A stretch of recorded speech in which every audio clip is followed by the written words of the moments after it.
أعوذ بالله من الشيطان الرجيم. بسم الله الرحمن الرحيم. طه ما أنزلنا عليك القرآن لتشقى إلا تذكرة لمن يخشى تنزيلا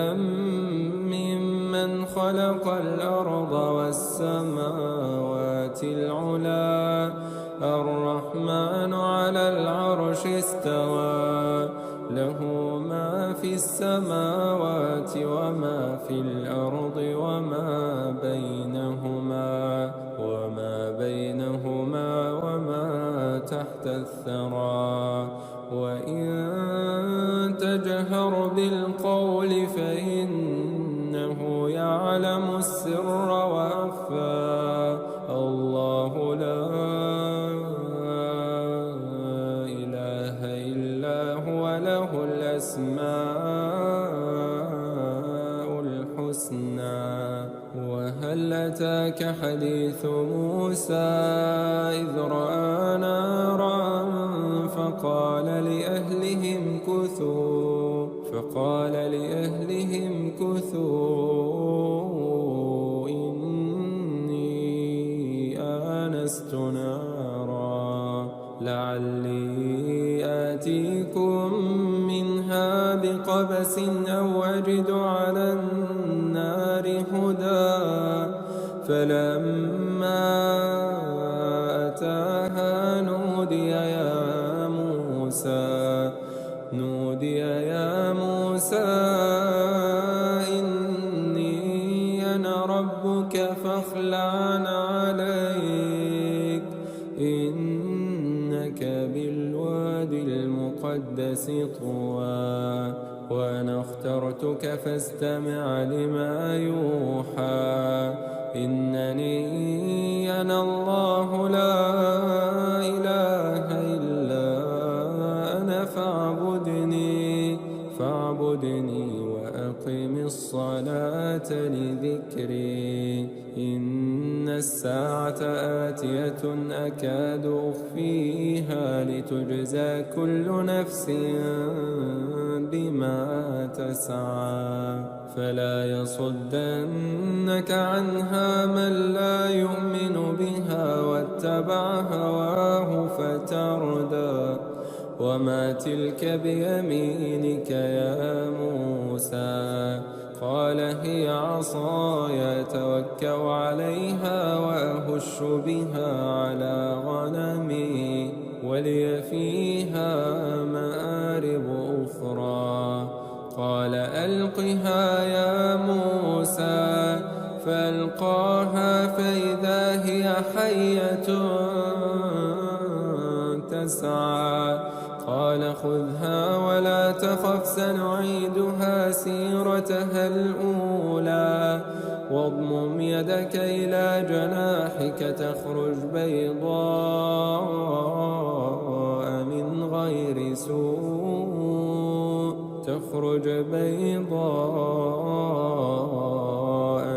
غير سوء آية أخرى لنريك من آياتنا الكبرى. اذهب إلى فرعون إنه طغى قال رب اشرح لي صدري ويسر لي أمري واحلل عقدة من لساني يفقه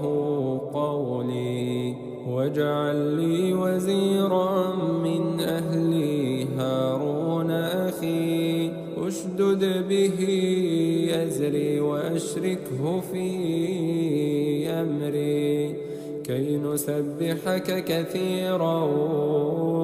ونذكرك كثيرا إنك كنت بنا بصيرا. قال قد أوتيت سؤلك يا موسى ولقد مننا عليك مرة أخرى إذ أوحينا إلى أمك ما يوحى أن اقذفيه في التابوت فقذفيه في اليم فليلقه اليم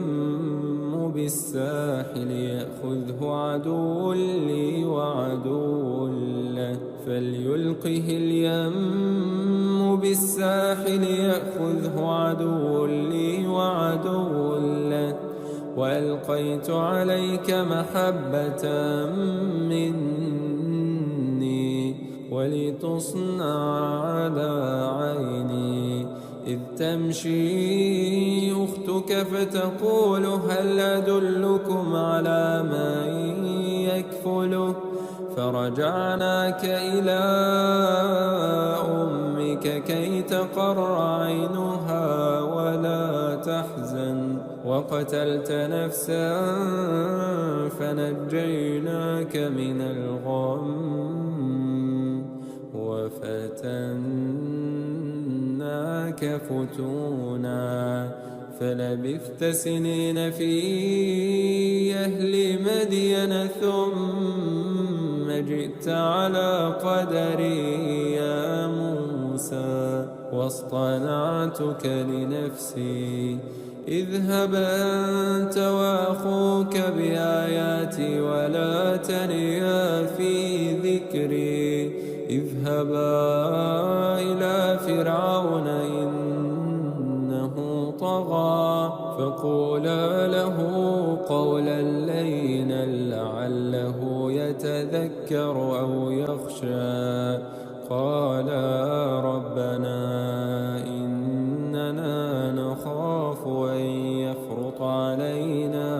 إننا نخاف أن يفرط علينا أو أن يطغى قال لا تخافا إنني معكما أسمع وأرى فأتياه فقولا إنا رسولا ربك فأرسل معنا بني إسرائيل ولا تعذبهم قد جئناك بآية من ربك والسلام على من اتبع الهدى إنا قد أوحي إلينا أن العذاب على من كذب وتولى قال فمن ربكما يا موسى قال ربنا الذي أعطى كل شيء خلقه ثم هدى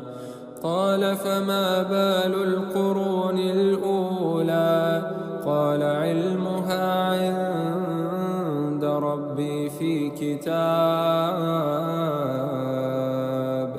لا يضل ربي ولا ينسى الذي جعل لكم الأرض مهدا وسلك لكم فيها سبلا وأنزل من السماء ماء فأخرجنا به أزواجا من نبات شتى كلوا وارعوا أنعامكم إن في ذلك لآيات لأولي النهى منها خلقناكم وفيها نعيدكم ومنها نخرجكم تارة أخرى ولقد أريناه آياتنا كلها فكذب وأبى قال جئتنا لتخرجنا من أرضنا بسحرك يا موسى فلنأتينك بسحر مثله فاجعل بيننا وبينك موعدا لا نخلفه نحن ولا أنت مكانا سوى. قال موعدكم يوم الزينة وأن يحشر الناس ضحى فتولى فرعون فجمع كيده ثم أتى قال لهم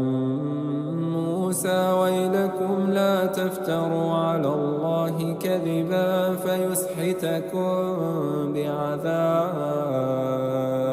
فيسحتكم بعذاب وقد خاب من افترى. فتنازعوا أمرهم بينهم وأسروا النجوى قالوا إن هذان لساحران يريدان أن يخرجاكم من أرضكم بسحرهما ويذهبا بطريقتكم المثلى فأجمعوا كيدكم ثم أتوا صفا وقد أفلح اليوم من استعلى. قالوا يا موسى إما أن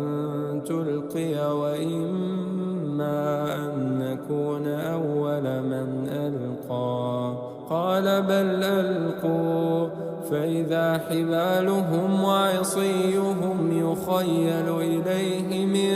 سحرهم أنها تسعى فأوجس في نفسه خيفة موسى قلنا لا تخف إنك أنت الأعلى وألق ما في يمينك تلقف ما صنعوا إنما صنعوا كيد ساحر ولا يفلح الساحر حيث أتى. فألقي السحرة سجدا قالوا آمنا برب هارون وموسى. قال آمنتم له قبل أن آذن لكم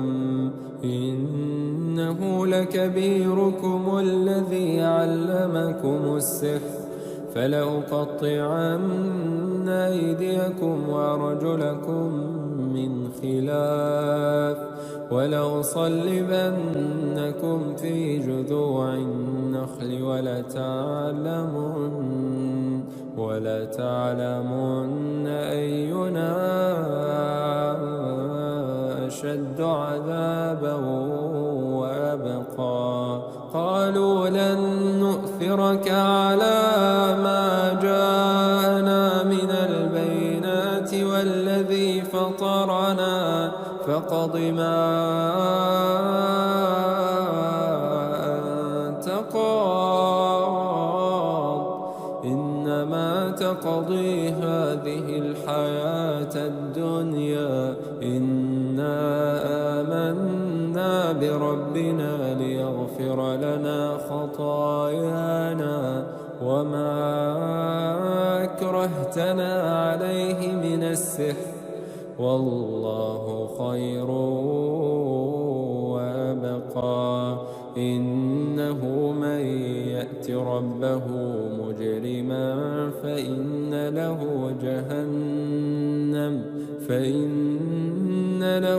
جهنم لا يموت فيها ولا يحيا ومن يأته مؤمنا قد عمل الصالحات فأولئك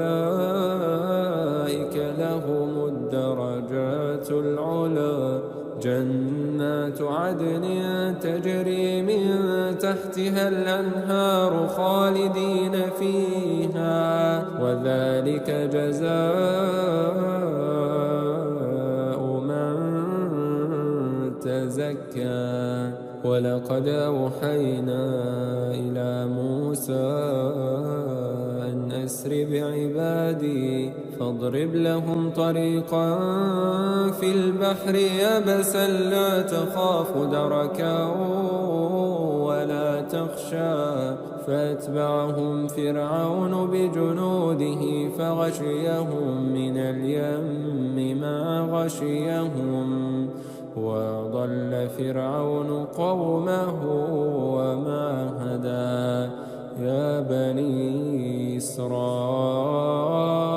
قد أنجيناكم من عدوكم وواعدناكم جانب الطور الأيمن ونزلنا عليكم المن والسلوى كلوا من طيبات ما رزقناكم ولا تطغوا فيه فيحل عليكم غضبي ومن يحلل عليه غضبي فقد هوى وإني لغفار لمن تاب وآمن وعمل صالحا ثم اهتدى وما أعجلك عن قومك يا موسى قال هم أولئك على أثري وعجلت إليك رب لترضى قال فإنا قد فتنا قومك من بعدك وأضلهم السامري فرجع موسى إلى قومه غضبان أسفا قال يا قوم ألم يعدكم ربكم وعدا حسنا فطال عليكم العهد أم أردتم أن يحل عليكم غضب من ربكم فأخلفتم موعدي قالوا ما أخلفنا موعدك بملكنا ولكننا حملنا أوزارا من زينة القوم فقذفناها فكذلك ألقى السامري فأخرج لهم عجلا جسدا له خوار فقالوا هذا إلهكم وإله موسى فنسي أفلا يرون ألا يرجع إليهم قولا ولا يملك لهم ضرا ولا نفعا ولقد قال لهم هارون من قبل يا قوم إنما فتنتم به وإن ربكم الرحمن فاتبعوني وأطيعوا أمري قالوا لن نبرح عليه عاكفين حتى يرجع إلينا موسى قال يا هارون ما منعك إذ رأيتهم ضلوا ولا تتبعني أفعصيت أمري قال يا ابن لا تأخذ بلحيتي ولا برأسي إني خشيت أن تقول فرقت بين بني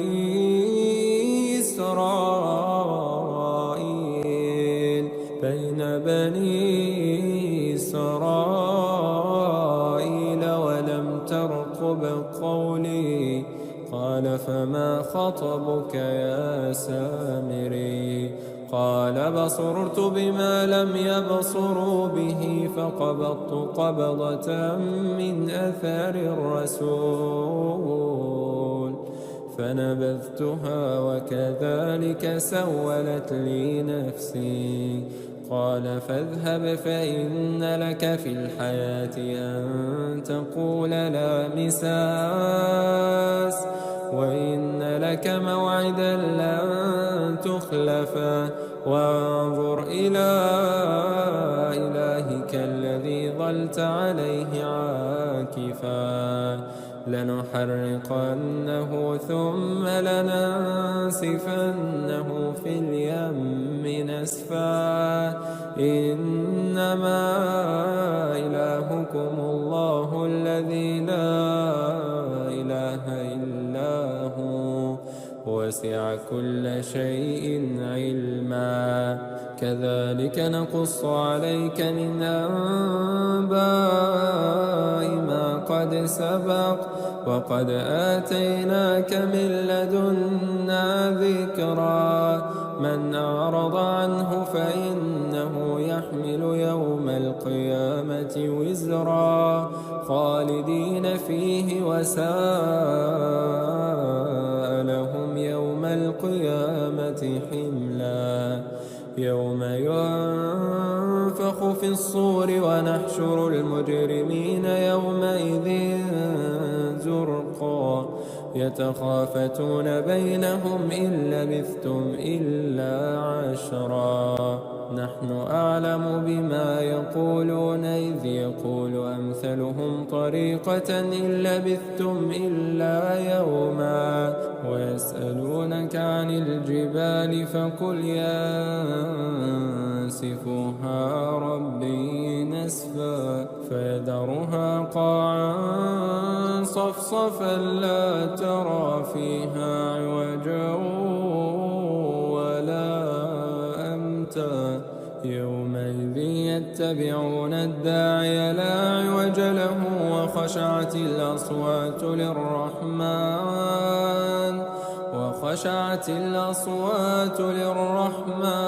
فلا تسمع إلا همسا يومئذ لا تنفع الشفاعة إلا من أذن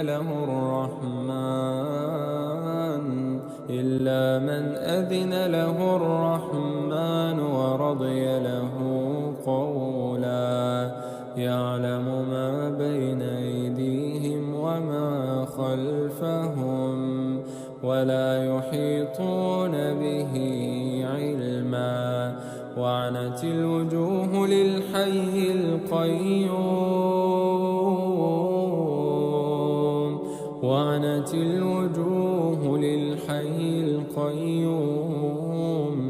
وقد خاب من حمل ظلما ومن يعمل من الصالحات وهو مؤمن فلا يخاف ظلما ولا هضما وكذلك أنزلناه قرآنا عربيا وصرفنا فيه من الوعيد لعلهم يتقون أو يحدث لهم ذكرا فتعالى الله الملك الحق ولا تعجل بالقرآن من قبل أن يقضى إليك وحيه وقل رب زدني علما ولقد عهدنا إلى آدم من قبل فنسي ولم نجد له عزما وإذ قلنا للملائكة اسجدوا لآدم فسجدوا إلا إبليس أبى فقلنا يا آدم إن هذا عدو لك ولزوجك فلا يخرجنكما من الجنة فتشقى إن لك ألا تجوع فيها ولا تعرى وأنك لا تظمأ فيها ولا تضحى فوسوس إليه الشيطان قال يا آدم هل أدلك على شجرة الخلد وملك لا يبلى فأكلا منها فبدت لهما سوآتهما وطفقا يخصفان عليهما من ورق الجنة وعصى ربه فغوى ثم اجتباه ربه فتاب عليه وهدى قال اهبطا منها جميعا بعضكم لبعض عدو فإما يأتينكم مني هدى فمن اتبع هداي فلا يضل ولا يشقى ومن أعرض عن ذكري فإن له معيشة ضنكا ونحشره يوم القيامة أعمى قال رب لم حشرتني أعمى وقد كنت بصيرا قال كذلك أتتك آياتنا فنسيتها وكذلك اليوم تنسى وكذلك نجزي من أسرف ولم يؤمن بآيات ربه ولعذاب الآخرة أشد وأبقى أفلم يهد لهم كم أهلكنا قبلهم من القرون يمشون في مساكنهم إن في ذلك لآيات لأولي النهى ولولا كلمة سبقت من ربك لكان لزاما وأجل مسمى فاصبر على ما يقولون وسبح بحمد ربك قبل طلوع الشمس وقبل غروبها ومن آناء الليل فسبح